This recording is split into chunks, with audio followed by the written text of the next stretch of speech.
तिष्ठते ज्ञानरूपेण नररूपं कबीर भव। वासना जाल सर्वत्र कृपा दृष्टि विनश्यते। तं कबीरं गुरुं वन्दे ज्ञानिनायधिकं भव। जड़याध्यास महाबंध बोध ज्ञान विमुच्यते।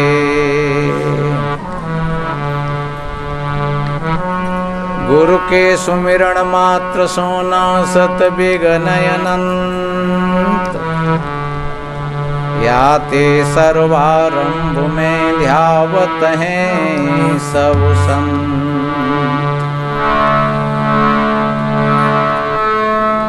गुरु कृपा सो पाइए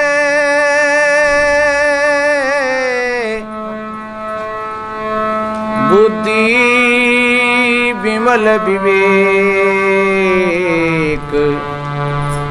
तीन ताप शीघ्र ही मिटे श्री गुरु चरणन की तीन ताप शीघ्र ही मिटे श्री गुरु चरणन की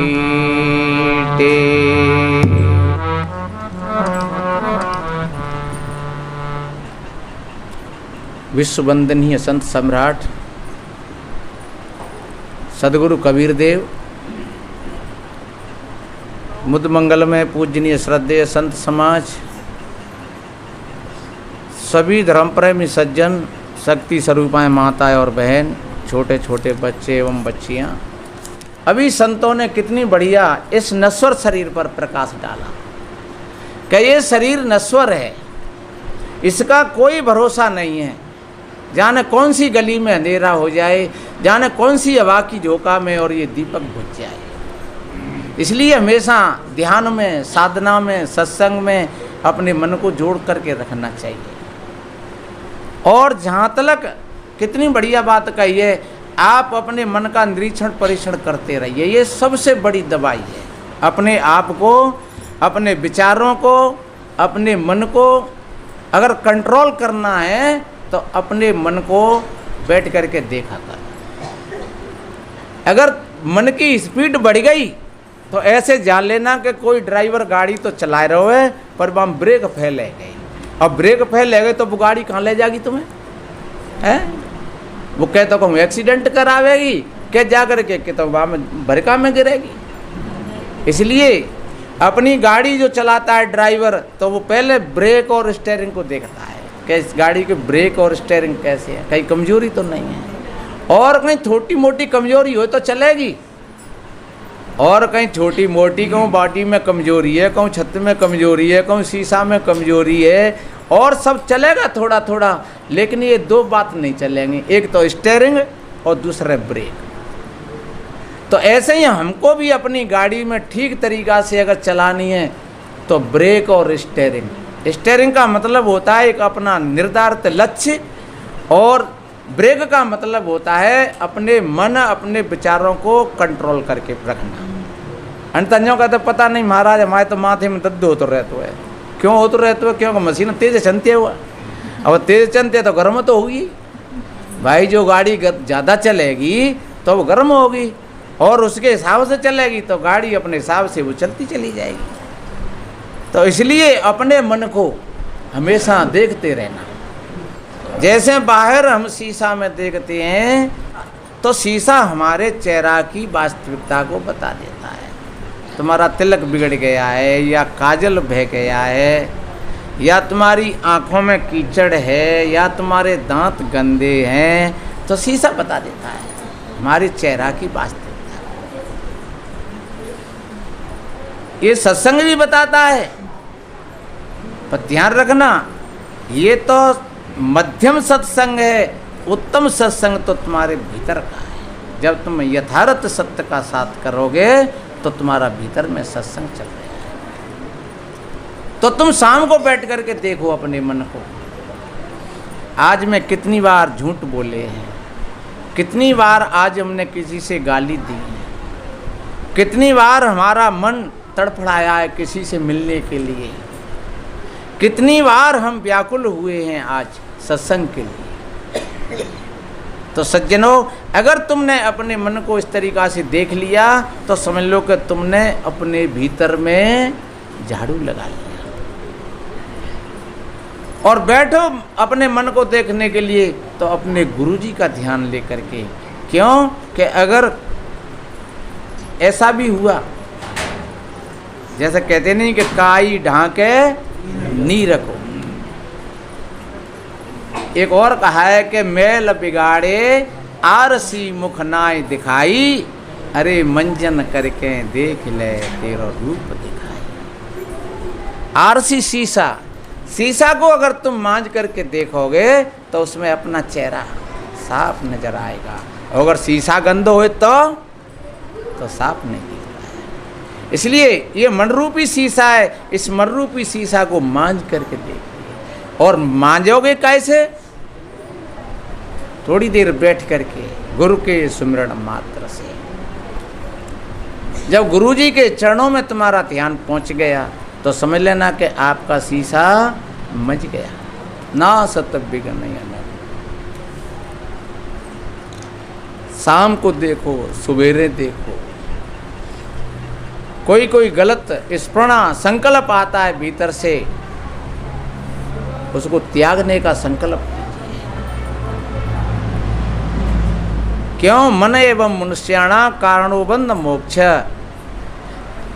तुम्हारा अगर मन भीतर से प्रसन्न है तो तुम्हारा चेहरा भी प्रसन्न नजर आएगा, और अगर तुम्हारा मन भीतर से टूटा हुआ है तो तुम्हारा चेहरा भी बता देगा कि कहीं खोया हुआ है, टूटा हुआ है, कहीं किसी कोई चोट लगी है, कहीं पर मन घूम रहा है।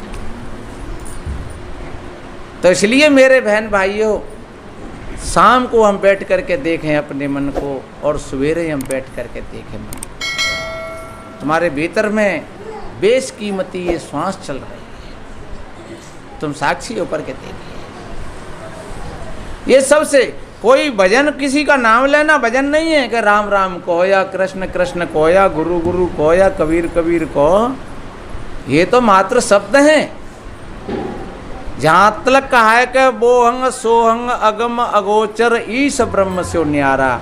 लोग आज कितने गुरु हैं जो कोई बोहंग, कोई सोहंग, कोई ईश ब्रह्म, जाने क्या क्या शब्द कह करके सार नाम, सत्य नाम, सार शब्द, इन सारी चीज़ों में लोग भटका रहे हैं। और वास्तव में अगर ये देखने की कला आ जाए आपके पास में तो फिर समझ लेना कि आपका मन निर्मल हो गया और आप पर देखने की कला आ गई। तो ये ध्यान की कला है। इस ध्यान की कला को मन क्यों नहीं पकड़ता है? क्योंकि उसमें उसकी मृत्यु है। ध्यान में मन की मृत्यु है। व्यक्ति कहाँ देखता है? एक उदाहरण मेरे को ध्यान में आ गया है, बताते हैं। तथागत बुद्ध के समय की बात है। महाराज बिम्बसार बुद्ध के शिष्य थे। उम्र हो गई होगी 50 साल की। उस उम्र में ही एक जो सियालकोट, कभी उसको सिया दीवाना कहते, आज वो पाकिस्तान में है, वहाँ के राजा की बेटी एक खेमवती बहुत बड़ी सुंदर थी। और वहाँ के राजा ने महाराज बिम्बसार से कहा कि तुम मेरी बेटी से संबंध कर लो, मैं आपको अपनी बेटी देना चाहता हूँ।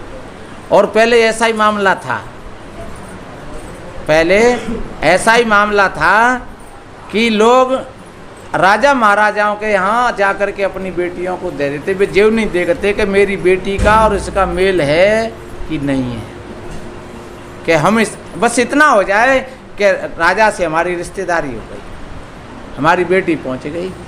तो एक एक राजा के महल में 100-100, 200 से 300 रानियाँ रहती थीं।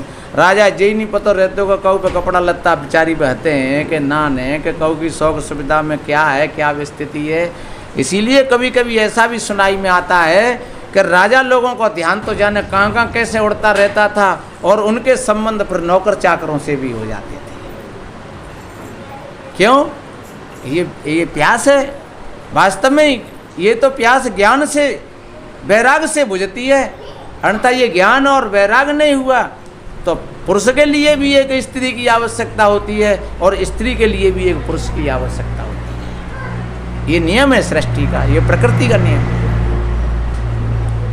तो बताती हैं कि वो लड़की तो होगी 18-20 साल की और राजा की उम्र होगी 50 वर्ष की, और उन्होंने शादी कर दी। और बताते हैं जब खेमवती वहाँ आई, तथागत बुद्ध के पास में राजा बिम्बसार जाते थे। श्रद्धा होती है, यहाँ पर लोग कितनी कितनी दूर से आते हैं, संतों के दर्शन करते हैं, ध्यान साधना की विधि सीखते हैं। तो तथागत बुद्ध के यहाँ महाराज बिम्बसार शादी हो गई, 2-4 दिन बाद वो गए, तो वो वहाँ जाकर के ध्यान शिविर में बैठे, ध्यान में कुछ लेट हो गए। रात के 11-12-1 बजे महाराज बिम्बसार जब महलों में पहुँचे, रानी ने कहा आप कहाँ रहे, कहाँ गए आप? बोले ऐसे ऐसे मैं तथागत बुद्ध के ध्यान शिविर में गया था, वहाँ लोग हजारों साधना करते हैं। कैसा ध्यान, कैसी साधना? अगर ये ध्यान ही करना था, साधना ही करनी थी, तो फिर तुमने शादी क्यों की? एक तो तुम्हारी उम्र ये है और दूसरे फिर तुम साधुओं महात्माओं के पास में बैठते हो। तो बताते हैं बिम्बसार को बड़ी चोट लगी कि भाई जी तो मैंने आपत्ति कर ली। सज्जनों, हमारा मन वास्तव में ही जब तक ज्ञान नहीं होता है तो वासनाओं की तरफ दौड़ता है, विषयों की तरफ दौड़ता है।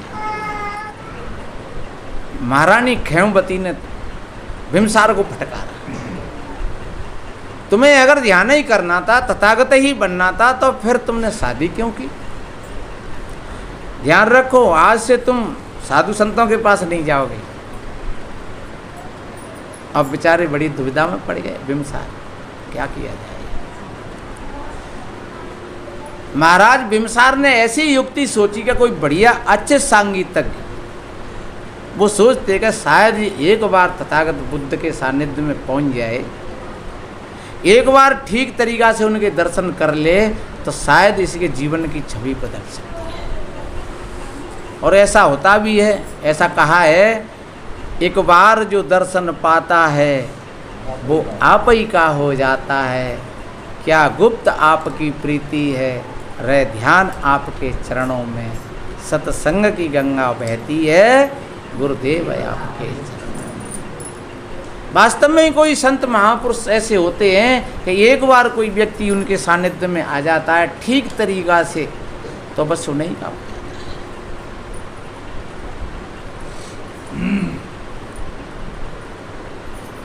बिम्बसार सोचते रहते कोई ऐसा गायक हो जो जहाँ तथागत बुद्ध रहते हैं उस वन की महिमा इस खेमवती को सुनाए। जैसे यहाँ की कोई मचकुंड की गाथा सुनावे, कोई अच्छा गायक, मचकुंड इतना बढ़िया है, ऐसा सरोवर है, ऐसे पहाड़ हैं, ऐसे ऐसे आश्रम बने हैं, ऐसे ऐसे संत महात्मा रहते हैं, ऐसी ऐसी वाटिकाएं बनी हैं, तो शायद ये फिर मन में आएगा कि भाई रे ऐसी जगह तो हमको जरूर दर्शन करना चाहिए। तो ऐसा ही कोई गायक आया और उन्होंने उस तथागत बुद्ध रहते थे उस वन की उपमा सुनाई खेमवती को, और सुन करके उसका मन मुग्ध हो गया और कहने लगी महाराज बिम्बसार से, आपकी अगर आज्ञा हो तो हम उधर हम घूम आए। उस वन का कुछ नाम था बेंडू वन। आपकी अगर आज्ञा हो तो उस बेंडू वन की हम यात्रा करें। ये नहीं कहा अगर बुद्ध का नाम ले देते तब तो फिर वो लतियाई देती, फिर नहीं वो हामी भरती। लेकिन बेंडू वन, इतना बेंडू वन सुंदर है तब तो फिर हमें आज्ञा दीजिए और मैं ज़रूर बेंडू बन की यात्रा करने के लिए जाऊँगी। तो बताते हैं 10-5 सहेली साथ में लेकर के, 10-5 सिपाही सैनिक साथ में लेकर के अपनी डोली सजा करके और वो बेंडू वन में बिम्सार ने आज्ञा दे दी, तो वो बेंडू वन में जा कर के पहुँची और ऐसे समय पर गई कि तथागत बुद्ध और सभी महात्मा लोग भिक्षा करने के लिए चले। पहले संत महात्मा भिक्षा करते थे और उतना ही अपना मांगा, 2-4 घरों से एक एक रोटी चावल दाल जो जिसने दिया, खाया पिया, अपनो खबरा रखो सिर पर और सीताराम अपना भजन कर रहे हैं। तो बताते हैं जब देखा उधर उधर तो संतों के आसन खाली पड़े थे सब। अब वहाँ घूमते घूमते और उस बात को वो भूल गई। तब तक 10 बजे 11 बजे लौट करके तथागत बुद्ध और उनके महात्मा वो आ गए और ऐसे मौके से ऐसे समय से उनका रास्ता से ही आसन लगा हुआ था कि अब उधर में है तो अब उधर से आएगी तो वहीं होकर के निकलेगी। चलो ठीक है, कोई बात नहीं है, चलो निकलती हैं, पर उन साधुओं की तरफ तो मुझे नहीं देखना है, बिल्कुल आँख बंद करके निकलूंगी। बताते हैं कि वो बहुत बड़ा जादूगर है, एक बार कोई उसकी तरफ देख भी लेता है तो फिर उसी का हो जाता है। बहुत बहुत प्रयास किए पर मन भी हमारा ऐसा ही है, जिस चीज़ से हम बचना चाहते हैं और मन बाय जरूर एक बार देखें, ये नियम है ऐसा। कोई मना कर दे कह रहे भैया जा चीज़ें मन देखियो तू तो जरूर बात देखे वो, और कछुआ नहीं देखे पर बात देखे वो जरूर। तो बताते हैं बड़ी शक्ति से आंख बंद करके निकली और जैसे ही बराबर में आई सुई ने आँख खुल गई। जैसे ही आँख खुली 1400 लगो एकदम प्रज्ञ पुरुष थे, महापुरुष थे, जिनकी आवाज़ तीनों लोकों में छा रही थी। एकदम ख्याल आया कि भाई इनके हजारों लोग दर्शन करते हैं रोज, तो मुझे का जबरदस्ती साधु थोड़ा ही बनाए देगो, मैं दर्शन तो कर ही लूँ, क्या फर्क पड़ता है। ठहराव हुआ मन में, आई आकर के पैर छुए। तथागत बुद्ध बोले बैठ जाओ खेमवती, बैठ जाओ। बैठ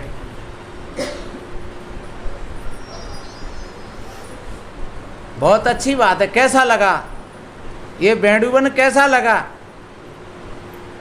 बहुत अच्छा लगा प्रभु। मेरा तो मन कभी नहीं करता था, लेकिन बेंडू वन तो जैसा लगा था लगा, लेकिन यह आपके दर्शन करके मेरे चित्त में और कुछ आकर्षण पैदा हो गया। प्रभु मैं आपका नाम सुनती रहती, अब आप थोड़ी दो बात मुझे भी बताइए कि आप इतने लोगों को क्या सिखाते हैं। बस मिल गया मौका। तथागत बुद्ध ने अपनी चर्चा शुरू कर दी। हे खेमवती, अभी तुम अपने ऊपर के रूप और सौंदर्य में उलझी हुई है, और ये ऊपर का रूप और सौंदर्य ये सदैव रहने वाला नहीं है, ये तो क्षणिक है। कभी एक दिन ये शरीर बच्चा होगा और फिर ये आज युवा है, और कुछ थोड़े समय के पश्चात ये तुम्हारे बढ़िया सुंदर दांत चमक रहे हैं, ये दांत गिर जाएंगे। ये तुम्हारी सुंदर सुंदर आँखें हैं, ये बैठ जाएंगी। ये तुम्हारे चेहरा की जो रूह है, जो तुम्हारे चेहरा का सौंदर्य है, ये चमड़ी सुकड़ जाएगी, ये रक्त सूख जाएगा, मांस चिपक जाएगा हड्डियों से। इसलिए तुमने अपने ठीक रूप को नहीं जाना है, और जो ठीक रूप को कोई जान लेता है तो फिर ऊपर के रूप और सौंदर्य में कभी नहीं उलझता है। हाँ, ये ऊपर का रूप मिल गया है तो बहुत अच्छी बात है, लेकिन ये ऊपर का जो रूप है ये कोई शाश्वत नहीं है, ये सनातन नहीं है। ये आज से 20 वर्ष पहले नहीं था, और जो 20 वर्ष के बाद फिर नहीं रहेगा। और जो एक रूप और है तेरे भीतर में, वो 20 वर्ष पहले नहीं, वो 1000 वर्ष पहले भी था और 1000 वर्ष बाद में भी रहेगा। जो कोई भी भाई बहन अपने उस भीतर के रूप को साक्षात्कार कर लेता है, अपनी भीतर की सुंदरताई को ठीक तरीक़ा से परख लेता है और उसमें ठहर जाता है, बस उसका जीवन सार्थक हो जाता है। जिसको कहते हैं सत्यम शिवम सुंदरम। वही सत्य है, वही शिव है और वही सुंदर है। अगर सुंदर है तो वही है, अगर सत्य है तो फिर वही है, और अगर शिव है तो फिर वही है। जब शिव निकल जाता है तो सब रह जाता है, सुंदर निकल जाता है तो असुंदर रह जाता है, और सत्य निकल जाता है तो असत्य रह जाता है। कहती है कोई सब पड़ा हुआ है, कोई ये तो नहीं कहता है कि शिव पड़ा हुआ है, पर कोई जिंदे आदमी थे तो सब नहीं कहता है भैया एक आदमी सो रहा है, ये तो नहीं कहता है कि सब पड़ा हुआ है। सब कब कहता है? सब जब कहता है कि जब उसमें से शिव निकल गया। असत्य कब कहता है? जब उसमें से सत्य निकल गया। असुंदर कब कहता है? जब उसमें से सुंदर निकल गया। और ध्यान रखो कि उस सुंदरताई का मूल वही है। हम ऊपर से कितने भी सुंदर हैं, बढ़िया अच्छे, अभी हमारी 20 वर्ष की उम्र है, कितने बढ़िया, कितना बढ़िया चेहरा है, अच्छा, लेकिन बाई चांस वो निकल गया, अब सो रहे हैं, सुला दिया है लोगों ने, कोई चादर उड़ा दी है। प्यारे से प्यारे लोग जो इस रूप पर आशिक थे, जो इस रूप पर अपने प्राणों की भी निछावर करते थे, और वही लोग आकर के देखते हैं और नेक चेहरा को उतार करके देखते हैं और बस राम राम कह करके और फिर उसको ढक देते हैं। वो 2 मिनट से ज़्यादा नहीं देख पाते हैं उसके चेहरा को। उसमें से कौन निकल गया? अगर यही सुंदर था तो फिर ये तो है ही, यही तो तारा से उपदेश दिया था श्री राम जी ने कि तारा बिकल देखी रघुराया, दीन ज्ञान हरि लीनी माया, चित जल पावक गगन समीरा, और पंच तत्व से हदम शरीरा। इसको हदम कहा है। हदम क्यों कहा है? तथागत बुद्ध कहते हैं, हे खेमवती, तुझको इसमें कौन सी चीज़ सुंदर लग रही है जिस पर तू इतनी आसक्त है? तेरी आंखों में देख तो गंदगी भरी हुई है, तेरे कानों में देख तो गंदगी भरी हुई है, तेरी नाक में देख तो गंदगी भरी हुई है, तेरे मुख में लार और थूक बुदबुदा रहा है, तेरे नीचे के द्वारों मल और मूत्र से भरे हुए हैं, पेट में क्या भरा हुआ है? हड्डी और मांस इस चमड़ा के झूला में ये रखे हुए हैं, और इस पर तू इतनी आसक्त है। कितना बढ़िया कहा है कवि ने कि मांझी रहा इस रूप को, अरे मूर्ख दोनों छाक, अरे रूप या रूप पर एक दिन उपजे घास, मरे पराए रूप पर वही रूप मति भंग, मूर्ख तेरा रूप भी सो जाए न तेरे संग। कितनी बढ़िया बात कही है। कबीर जी तो कहते हैं, अरे भैया चले का तेड़ो तेड़ो तेड़ो, दसऊ द्वार नरक भर बूढ़े, तू गंदी को बेड़ो, चले का तेड़ो तेड़ो तेड़ो। अरे तू उस दिन को भूल गया रे, अब तू टेढ़ा टेढ़ा क्यों चलता है?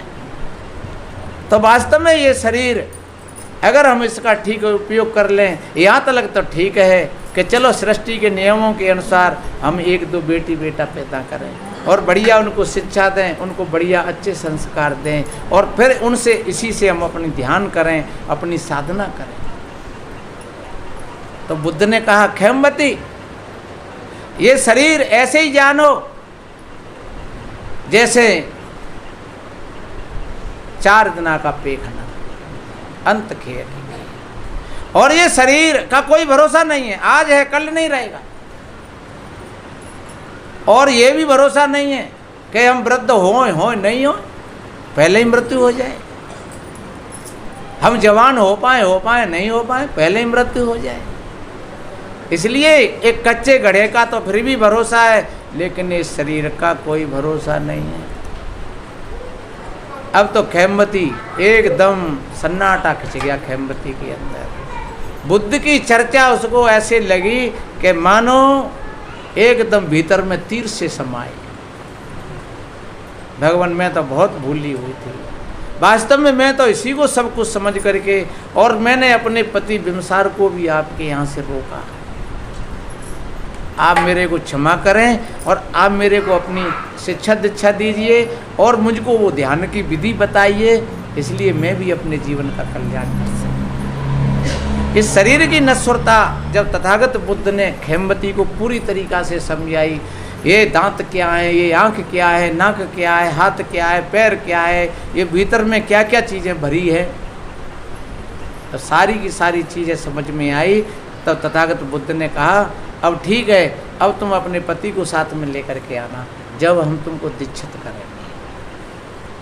और बताते हैं जाकर के फिर खेमवती ने तथागत बुद्ध के पास से जाकर के महलों में और अपनी पति बिमसार से कहा, पतिदेव आपने तो मैं बहुत अच्छी जगह पर पहुंचाई और वास्तव में ही अब मुझको ये संसार बिल्कुल फीका लग रहा है, नीरस लग रहा है।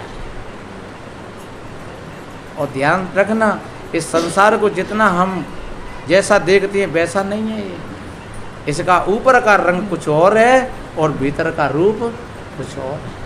ऊपर का रूप तो ऐसे जानो जैसे शूर्पणखा आई नहीं, सीता जी से मिलवे, राम से मिलवे, तब कितना बढ़िया रूप था, और जब नहीं मिल पाई, जब मना कर दिया तो फिर कैसा रूप बन गया उसका, भयानक। इसी तरीक़ा से हमको ऊपर से ये संसार बहुत अच्छा लगता है, लेकिन जब हम इसकी जड़ में पहुंचते हैं, जब इसकी गहराई में पहुंचते हैं, तो सज्जनों फिर जब उसकी गहराइयों को हम देखते हैं तो हमारी आंखें सजल हो जाती हैं। फिर लगता है ये मेरे मालिक, ये तो हम बहुत बड़ा धोखा खाते, और सबको लगता है।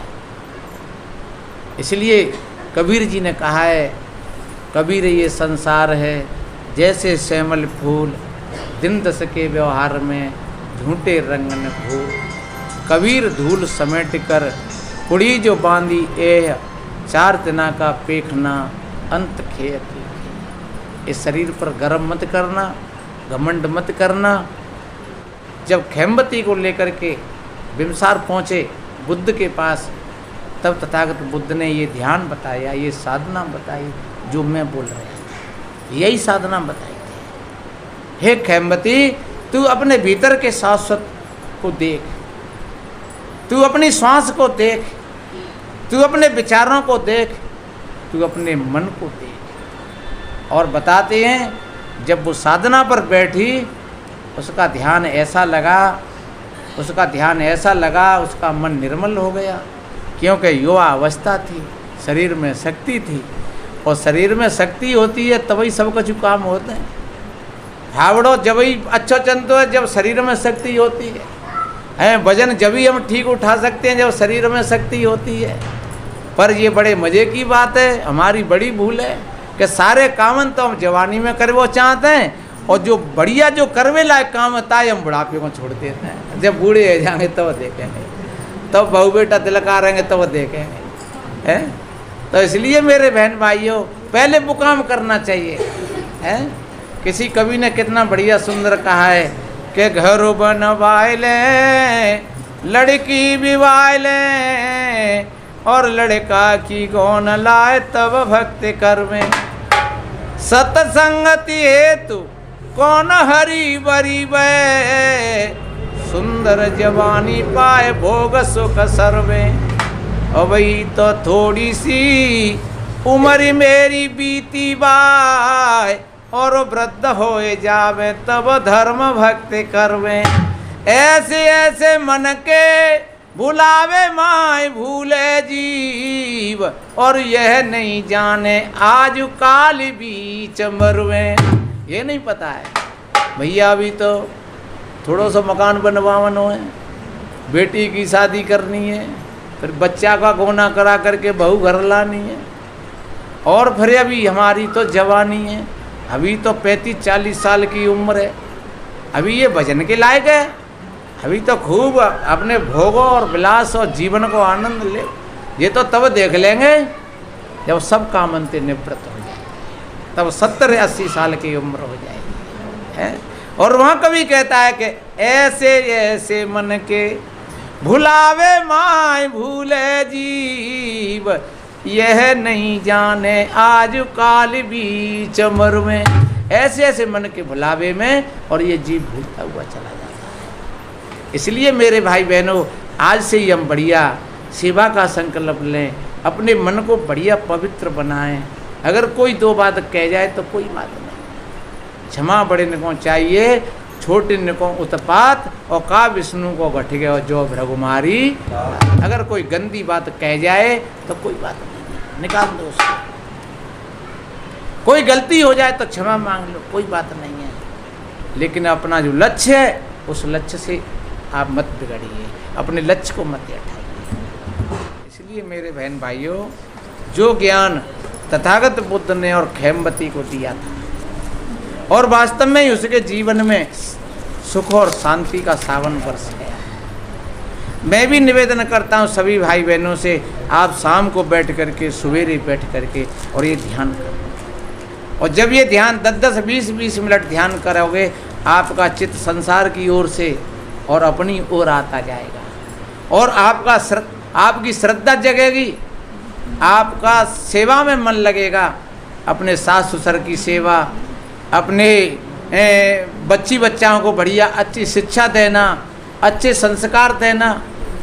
और ये ध्यान रखो, किसी देवी देवता में इतनी सामर्थ्य शक्ति नहीं है कि तुमने अपनी बेटी बेटाओं को शिक्षा संस्कार नहीं दिए, और तुम देवी देवतन तो पूजत रहे, लेकिन ठीक तरीक़ा से अपने सच्चे देवी देवताओं की तरफ ध्यान नहीं दिया। तो कल आज तुमने अपने सास ससुर को नहीं समझा, अपने माता पिता को नहीं समझा, अपने बहुवृद्धों को नहीं समझा, तो कल आगे की पीढ़ी आने वाली वो तुमको भी नहीं समझेगी, वो तुमको भी इसी तरीक़ा से दलकार देगी। इसलिए अपने बुजुर्गों की सेवा करो, उनका सम्मान करो, अपने बेटी बेटाओं को बढ़िया शिक्षा दो, बढ़िया संस्कार दो, और ये ध्यान करो इस तरीक़ा से। सवेरे बैठ कर के करो, शाम को बैठ कर के करो। और ये ध्यान ऐसा है कि कोई ज़रूरत नहीं है, अगर आप अगरबत्ती जलाते हो तो जला लो, कोई बात नहीं है, और नहीं जलाते हो तो कोई बात नहीं है। आप बढ़िया कहीं अपना आसन डाल करके अपने खुले वातावरण में, या अपनी खाट पर, तख्त पर, कुर्सी पर, जैसी अवस्था में हो वैसी अवस्था में आप अपना ध्यान करें। और भीतर जब 10-15-20 मिनट तुम देखोगे झाँक करके, तो सारी के सारे मन की फाइल तुम्हारे सामने आ जाएगी। और जब तुम मन में देखना शुरू कर दोगे, तो फिर तोरा मन दर्पण कहलाए, फिर तुम्हारे भीतर की कमी सारी की सारी तुम्हारे सामने आ जाएगी। फिर तुम्हारी कमी को और कोई बताए या न बताए, लेकिन तुम्हारी कमी तुमको अपने आप दिखेगी। तुम्हारे भीतर के सद्गुण कोई और को दिखें न दिखें, लेकिन तुमको स्वयं अपने आप में दिखें। तो इसलिए मेरे बहन भाइयों, फिर तुमसे अगर कोई बुरा भी कहे तो कोई चिंता मत करना, और अच्छा भी कहे तो उसमें भूल मत जाना, अपने आप को भूल मत जाना। ये तो संसार की रीति है, कोई अच्छा कहता है, कोई बुरा कहता है, कोई साधु जी कहता है, कोई गाली भी देता है, न उसमें भूल जाना है, न इसमें रंज लाना है। गली में प्रेम किया ना तो क्या या राम पाना है? सब्र का हाथ में प्याला, अलग हर दर जगाना है। गली में प्रेम किया ना तो क्या या राम पाना है। तो मैं धन्यवाद देता हूँ। आज जो वास्तव में ही हमारे भाई जो राधे श्याम जी और उनकी धर्मपत्नी मालती देवी जी अपने सब पूरे परिवार के साथ, अपनी बहनों के साथ और अपनी मेहमानों के साथ, परिवार के साथ, और जो आज का सत्संग पूरा का पूरा उन्हीं की तरफ का रहा। सभी भोजन पानी नाश्ता जलपान जो कुछ श्रद्धा सेवा संप्रदाय जो कुछ है, आज का पूरा उन्हीं का है। और मैं तो यही चाहता हूँ कि वो खूब उनके जीवन में ज्ञान और भक्ति का प्रकाश हो, वो खूब फूले और फले, और उनका परिवार बढ़िया अच्छे सद्विचारों को प्राप्त हो। और उनका ही नहीं, आप सभी भाई बहनों का परिवार और बेटी बेटा बच्ची बच्चा सब ठीक रहें। संतों का यही भाव होता है, सर्वे भवन्तु सुखिनः सर्वे सन्तु निरामया सर्वे भद्राणि पश्यन्तु मा कश्चित् दुःख भाग् भवेत्। बस इन्हीं शुभ मंगल कामनाओं के साथ बोलिए श्री सद्गुरु।